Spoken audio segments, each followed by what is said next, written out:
Yeah, that's a Freehub, and it was a son of a bitch to get off. This here's a cassette hub. This I'll make sure my next e-bike motor has this type, because this type is really hard to get off. If you, I mean, end up trying to get it off. I got it off this here because I had the tool. With my e-bike, the tool didn't fit because the axle's bigger, and I thought I could get it off. I ended up having to use a damn grinder and cut it off.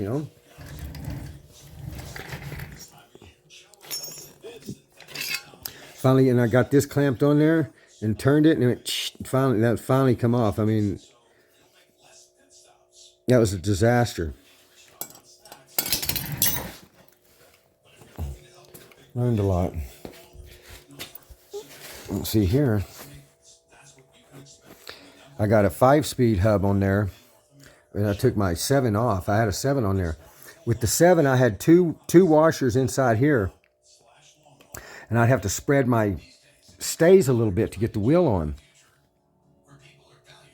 With this 5-speed, I was able to take those 2 washers out, and this Gardim just put one out here in my lock, my axle, stabilizer, and it fits better. And it's a 14. It's the same. I got the same gear. My biggest gear's 50 14. So I didn't lose a gear when I took the 7 off, but it fits better. There's more room for it, and it works better. So I wanted to put that 5 on there. Ended up being a sumbitch to get that off. They're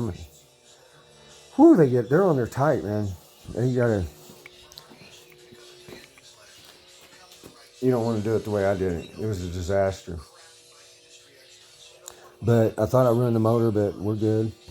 We're good. Just got back from a ride. So yeah, don't do it like that. Make sure you got the tool. And crank it off there. I've done the cassette ones. They're easy. You got to cap you and screw that, and then it just slides off and on, but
Batwing handlebars, bike light, light.